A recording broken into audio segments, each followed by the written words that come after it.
All right, well, been my custom on the first Sunday night of the month to preach from the Psalms, and we are in the middle of a vast 150-part series, of which we will not be finishing anytime soon. We are in Psalm 15 tonight. We'll get through them one at a time. It's always beneficial to look at the Psalms. And Psalm 15 is not very long, so maybe we'll get a short sermon. Maybe. Psalm 15, and really it's what we call a wisdom psalm, which wrestles with the question of, I guess, just kind of good living and practical goodness before God. But the psalm is very short, very simple, a question and an answer. Let's read it. O Lord, who may abide in your tent? Who may dwell on your holy hill? He who walks with integrity and works righteousness and speaks truth in his heart. He does not slander with his tongue, nor does evil to his neighbor, nor takes up a reproach against his friend, in whose eyes a reprobate is despised, but who honors those who fear the Lord. He swears to his own hurt and does not change. He does not put out his money at interest, nor does he take a bribe against the innocent. He who does these things will never be shaken. Well, that was easy. Asks a question. Who can live in Yahweh's tent? Who can dwell on God's holy mountain? And the answer is, well, the righteous man. The man of integrity. The man who essentially does the kinds of things that we were singing about. You know, he does a golden deed each day. He speaks truth in his heart, doesn't slander with his tongue, doesn't do evil to his neighbor, doesn't reproach his friend, he despises the reprobate, honors the Yahweh-fearers, swears to his own hurt, does not change, does not charge interest, and doesn't take a bribe. And the psalm ends this question and answer with a promise at the end of verse 15 that the one who does these things will never be shaken. That's pretty straightforward on the surface. I think maybe we could dig a little deeper and talk about some of these other elements, though. Not everybody's been here for all of the other psalm lessons, but one thing I am very fond of pointing out is connections between various psalms, whatever psalm we happen to be studying, and the first two psalms in the book, Psalms 1 and 2.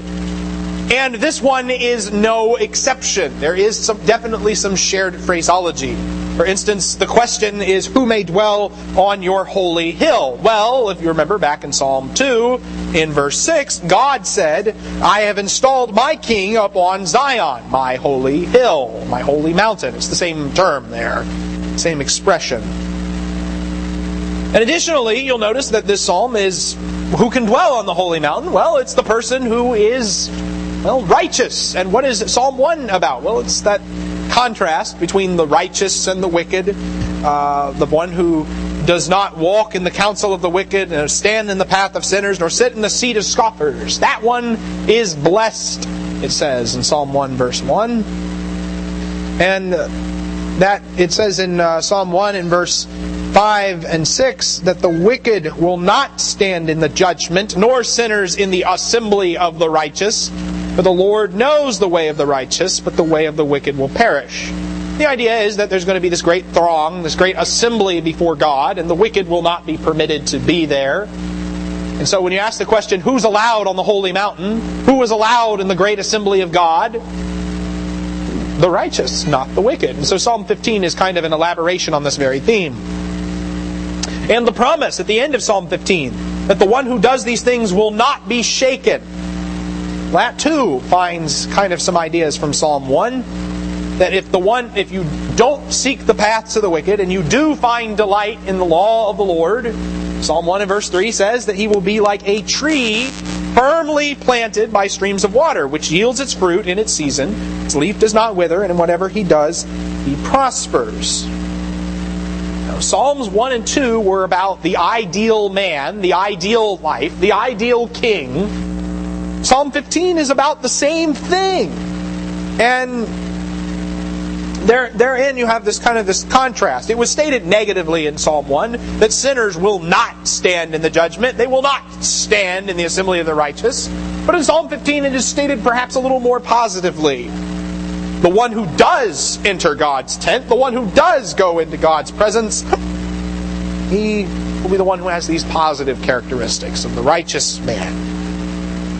So that's what we're looking at here in Psalm 15. But perhaps we should ask ourselves an even more fundamental question. Since he's asking, who may dwell in your tent? Who may abide on your holy hill? Perhaps a more fundamental question is, why? Why so eager to get into God's tent? It's a valid question to ask. It's like Mark Twain once asked, why does anybody want to go to heaven? All the interesting people are going to be in hell. But he was being somewhat snarky when he said that. But here's, I think, a valid question. Why do we seek the presence of God? Why is that something that we are genuinely looking for? And in this context of the psalm, the tent is a reference to the sanctuary. It is pretty much equivalent with what we would think of as the tabernacle. If we're going to be specific, actually there was a tent in the time of David that was not precisely the tabernacle. Whenever David brought the ark to Jerusalem in 1 Chronicles chapter 16, in verse 1, they brought the ark of God and placed it inside the tent which David had pitched for it, and they offered burnt offerings and peace offerings before God. So David has a tent that he has pitched for the Ark of the Covenant in Jerusalem. Now in the time of David, before they built the Temple of Solomon, the tabernacle was in a little bit of a state of disarray, and this is one of those questions where the biblical evidence is a little tricky to untangle. And there was a point, about a year ago where I thought I finally had it hammered out, and then someone said, well, what about this verse? And that just ruined my whole explanation for everything, and I had to start over from scratch. What we do know is this. The bronze altar of burnt offering still existed. It's the same one from the wilderness. That was at the high place in Gibeon in 2 Chronicles chapter 1. There was a tabernacle in Gibeon as well, and it's said to have been the tabernacle that Moses made in the wilderness. And in fact, in the very same chapter that we just read, 1 Chronicles 16, in verse 39, David left Zadok the priest and his relatives the priests before the tabernacle of the Lord in the high place which was at Gibeon to offer burnt offerings to the Lord on the altar of burnt offering continually morning and evening, even according to all that is written in the law of the Lord, which he commanded Israel. And again in 1 Chronicles 21:29, the same idea is put forth: the tabernacle of the Lord which Moses had made in the wilderness and the altar of burnt offering were in the high place of Gibeon at that time. That was the tabernacle that Moses made. But then there's, of course, another fact, which I thought the tabernacle was set up at Shiloh, and if you read Jeremiah, you know that the house at Shiloh was destroyed. So, well, I have no idea about that, and I'll just leave it at that, except to say that they didn't sort out the mess until Solomon built the temple in 1 Kings. And finally, like the law commanded in Deuteronomy 12, they had one location of worship where the Lord God had chosen for them to gather at and assemble at their sanctuary. So, to sum up, you have the ark, Jerusalem, you have the altar at Gibeon. Where is the tent of the Lord?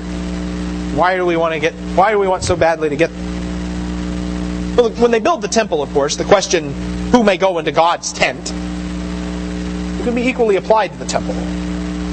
Who is allowed to go inside the sanctuary where the Lord dwells? God just let anybody in there? The Psalms are actually filled with reflection on this subject, and Psalm 15 is just one of many. For instance, pretty much everything from Psalm 120 to Psalm 134 is labeled as the songs of ascents. These were songs that they sung while they would walk in procession to Zion to worship in God's temple. It was their equivalent of "We're Marching to Zion."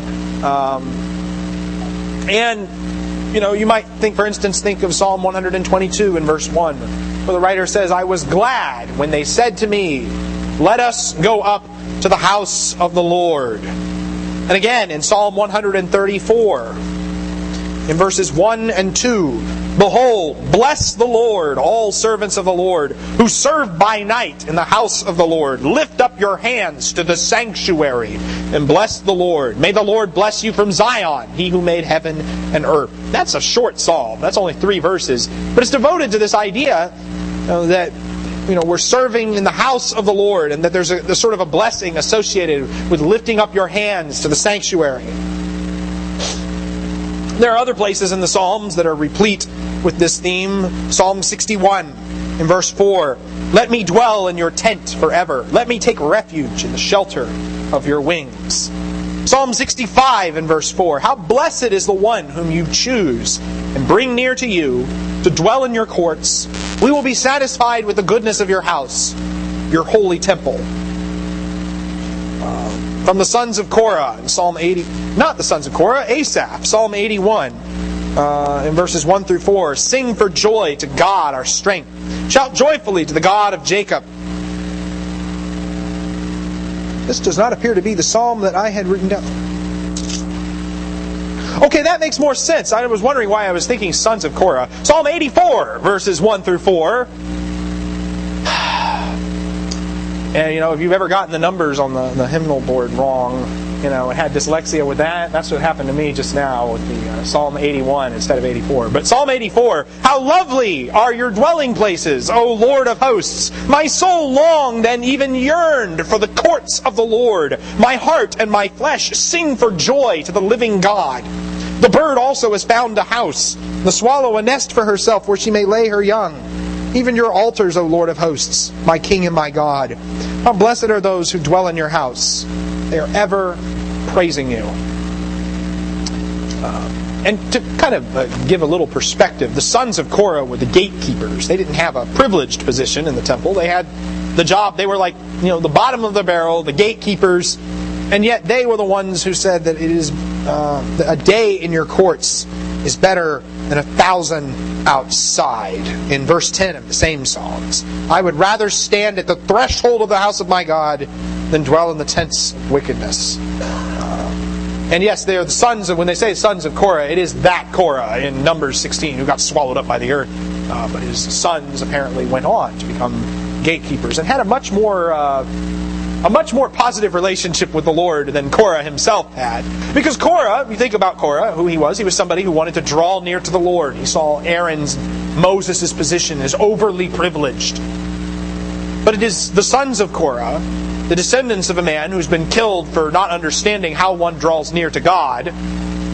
They are the ones who realize that just even dwelling in the courts is far better than dwelling in the tents of wickedness like their father before them. Not everybody could go into God's sanctuary, of course, although we all want to. And Psalm 23, even, the famous shepherd's psalm, reflects this very sentiment. What's the last verse in the psalm? I will dwell in the house of the Lord forever. Not everybody could go into God's sanctuary. No, there were all kinds of restrictions. An Israelite could not come before God to worship unless he was ceremonially clean. He couldn't have leprosy or any other kinds of skin defilements. Some of the longest and most tedious reading in the Old Testament is all of the skin diseases you're not allowed to have before you come into the presence of the Lord in Leviticus 13 and 14. He couldn't have any kind of discharge. There's all kinds of restrictions on women they couldn't be menstruating in Leviticus 15. A married couple couldn't have recently had intercourse. They wouldn't be allowed in the presence of the Lord in Leviticus 15 and verses 18 and 31. A man could not have had contact with a corpse before going into the presence of the Lord. He couldn't be a eunuch. And even if he was clean, even if all of these things were okay, well, there were still restrictions. Only the Levites could pitch their tents anywhere near the tabernacle. If anybody else did that, then wrath would break out on the camp of Israel. Numbers chapter 1 and verse 53. The Lord says that the Levites shall camp around the tabernacle of the testimony so that there will be no wrath on the congregation of the sons of Israel. So the Levites shall keep charge of the tabernacle of the testimony. And even then, among the Levites, Aaron and his sons were to keep the priesthood pure. Any layman that approached the Lord too closely was to be put to death. And that included Levites who got too close. And even priests, even the priests, they weren't so special. Even a priest of God could and did get struck down before the Lord if they failed to treat him as holy.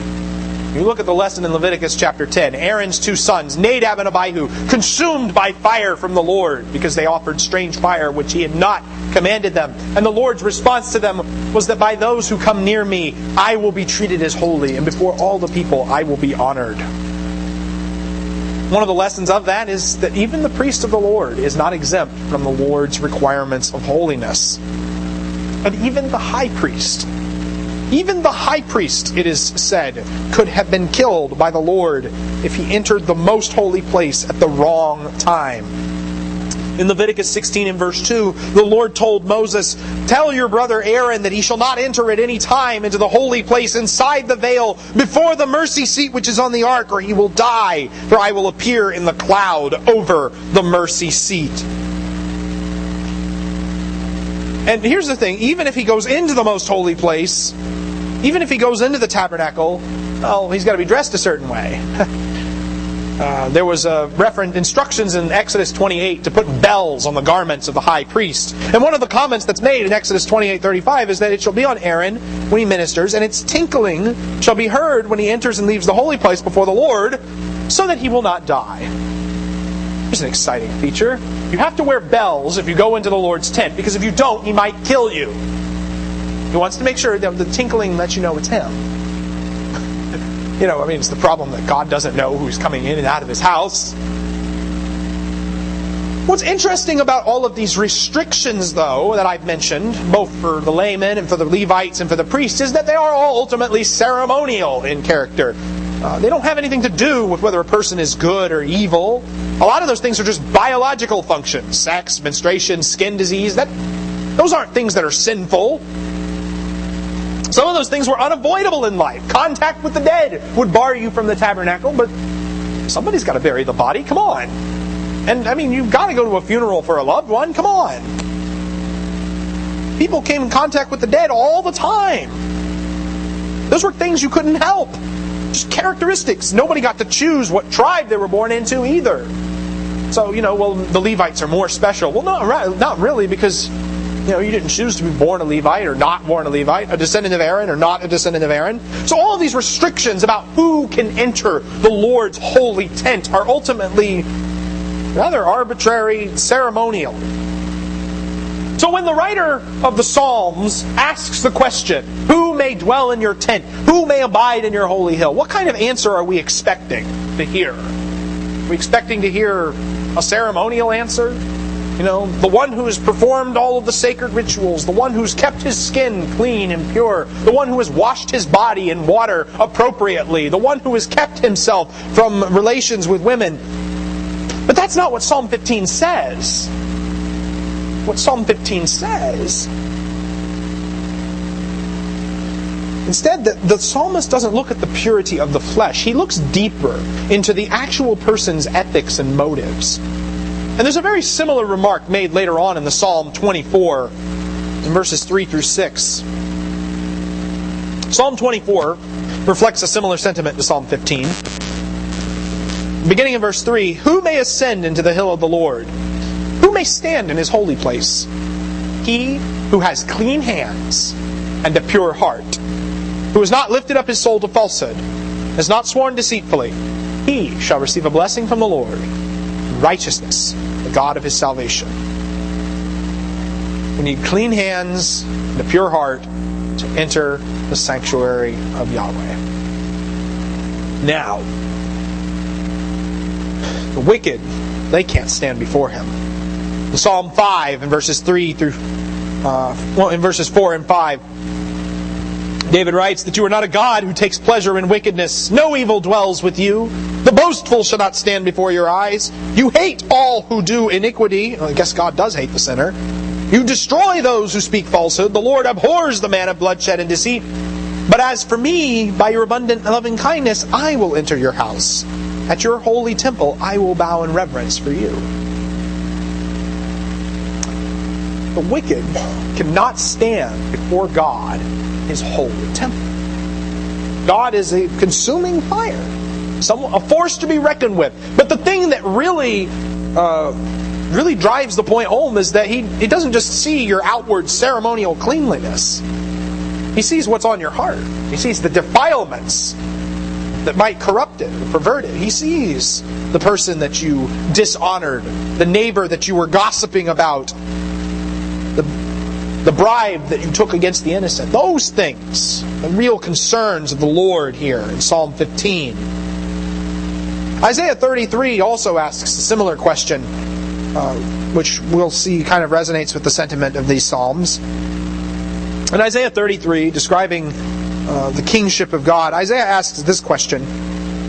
I'm going to pick up Isaiah 33, verses 14 through 16.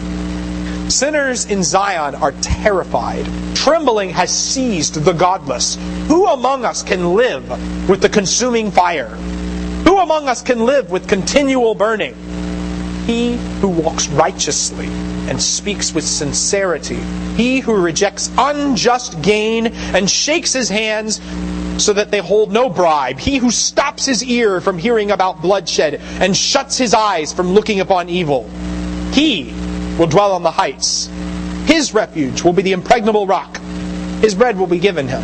His water will be sure. And there again you see the same idea. Dwelling with God. Do you really want to dwell with God? God can be a consuming fire to you. Who can dwell with that? This kind of person, the Lord says. And it really, I guess, raises this question, do you really want to dwell with God? Because it might cost you something. You come into the presence of the Lord, you have much to fear. Especially if you have a lot to hide. The ascent to Mount Zion, this isn't a question about, just as we're climbing up the mountain to get into Zion, it's not just a question about climbing up the mountain geographically. We're talking about an ascent in our ethical perfections as well. Then we come to Psalm 15 and we look at some of the characteristics of the ideal worshiper. This isn't an all-inclusive list. There's a lot of lists like this in the Bible, both in the Old Testament and in the New Testament. Lists of ethics, the fruits of the Spirit, the deeds of the flesh that you're not supposed to engage in. There's similar types of lists. Even when you read about the qualifications of elders and deacons, it's kind of in the similar veins, although adjusted in certain ways. But the point here, it's not all-inclusive. There's nothing in this list, for instance, that says, there's nothing in here about being a murderer, for instance. Would we assume that a murder was okay because it didn't get mentioned in Psalm 15? Well, that's probably not at all the correct conclusion to draw from that. But what we do have here is this idea of walking with integrity. Integrity. Now, when we talk about integrity, that's one of those words, it has the idea of a wholeness or perfection. The Hebrew term, is actually a word that means perfection, but it's this idea of one being complete, whole. And even our English word integrity has this sense to it. You talk about somebody being integrated together. We speak about when a building is constructed. We talk about whether its foundation has integrity or not. The integrity is compromised, then the building will collapse. But if a foundation has integrity, then it means it can't be shaken. You can trust it. You know that you're not going to have to go outside and inspect it every 5 minutes because, it's doing its job. And you don't have to constantly look in on it. That's what integrity is at the human level, too. We look at integrity in people, we're talking about a similar concept. It means you can trust someone to do the right thing without you constantly having to look over their shoulder and remind them, hey, you need to do this. They just do it because they do the right thing. You don't have to worry about a person with integrity abandoning, cheating you. You don't have to worry. You don't have to worry about. Was it okay that I handed them the keys to my car just now? Are they going to, damage the engine and then charge me to repair it?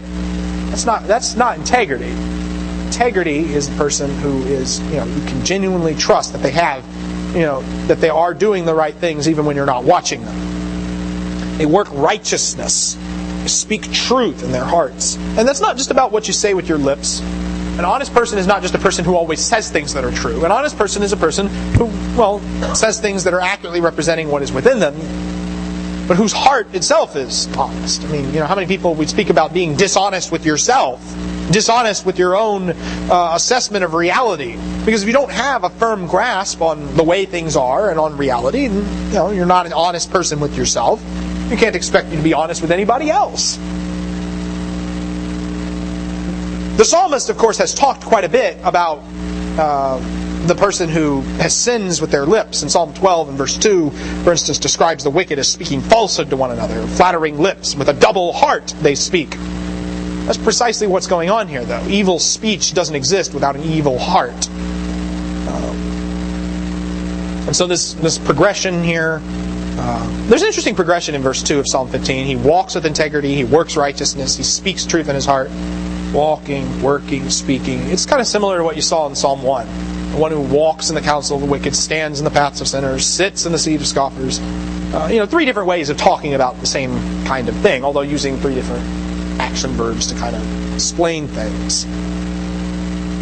But these aren't just these positive features. Verse 3 focuses on some more negative features. He does not slander with his tongue. He doesn't gossip people. He does not do evil to his neighbor. In other words, he actually loves his neighbor as himself and seeks his benefit and his good. He does not take reproach against his friend. In other words, he doesn't cast slurs against them. He doesn't just spread evil reports about them. And it's not even just about this idea of, it's not even just about, spreading gossip. It's even about our receptivity to it. It's not just that we spread evil reports, but how willing are we to accept evil reports upon hearing them? Automatically accept everything we hear? Don't question anything? We're eagerly listening to the worst possible news about people. It's very, very common for... you see this on the internet all the time. People will circulate information that is just blatantly false because they've accepted it so quickly. Because it's about somebody I don't like, so it must be true. Well, check it just a little bit. Maybe. Shouldn't be so gullible. Shouldn't be so receptive to things that are false. Now, the one who does not take reproach. So when we take reproach, we're not just casting reproach upon them. We're too willing to accept reproach on other people. These two are dangerous things. In verse 4, they despise the reprobate. What is a despising person? A despise means to think little of someone. And I allude to this all the time, this distinction that we've created between, you're supposed to hate the sin and love the sinner. Well, there's nothing. I understand what people mean by that. And there's a sense in which God does that. But there's a sense in which the Bible says also that, God really does hate those who do iniquity. And He really does. And the righteous man here is one who despises the reprobate. Don't idolize the wicked, though. That's the idea. Don't idolize somebody who is a wicked person, who's so evil. Don't put them on a pedestal like they've done some great thing. Don't cheer on their accomplishments because they've so brutalized. It's common for people, it's like you watch somebody who uses evil speech and they just tear into somebody that you don't like. Yeah. Well, if somebody's sinning with their lips, then, 2 wrongs essentially don't make a right. There's so much here we could get into on this. The idea that we despise the reprobate. We don't idolize the wicked. Instead, we honor the one who fears the Lord. That's the opposite of despising the reprobate. We honor the one who shows honor to God. If you want to get into God's sanctuary, to honor Him perpetually, start by honoring those who honor Him. He swears to his own hurt and does not change. That's an interesting comment there at the end of verse 4. You ever agree to do something and then find out it's going to cost you way more than you originally thought?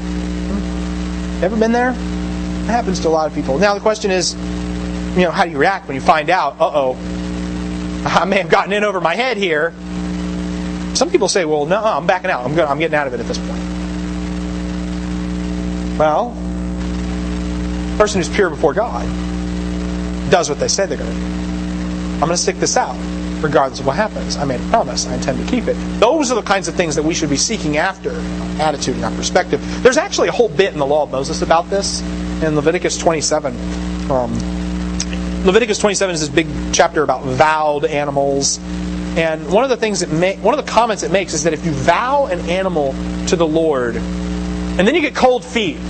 I'll just read this. In Leviticus 27, in verses 9 and 10, if it is an animal of the kind which men can present as an offering to the Lord, any such that one gives to the Lord shall be holy. He shall not replace it, or exchange it, a good for bad, or bad for good. Or if he does exchange animal for animal, then both it and its substitute will become holy. You try to swap out the animal. I mean, somebody might vow an animal and then they say, oh, I don't really want to part with this one. I want to part with this lesser one over here. All of a sudden, God's given you what you want, but it's time to pay the price, and, well, I shouldn't have really agreed to that. No, you can't switch them out. And the Lord says if you do that, both of them become holy. You forfeit both animals. You can't make substitutions like that. You can't, once you've sworn to your own hurt, you can't change. That's the way it needs to be if you're going to see the inside of the Lord's sanctuary. It does not charge interest on loans. It's kind of an interesting thing to think about. There's actually 3 different places in the law of Moses where the Lord forbid charging interest on loans. There was an exception for foreigners, but for kinsmen, the point was not to act as a loan shark or professional moneylender. It's like, you're not supposed to be profiting off your neighbor. You give them the money, you expect them to pay you back, but you don't charge interest on it. I mean, somebody would complain and say, well, that doesn't take into account inflation. Well, you know what? I mean, this is how it is among brethren, among people who are one in the Lord. They help one another. And they're not so interested in what they can get out of a situation. I mean, because let's face it, if you only help those who can help you back, well, that's something wicked men do. It's not something the righteous do.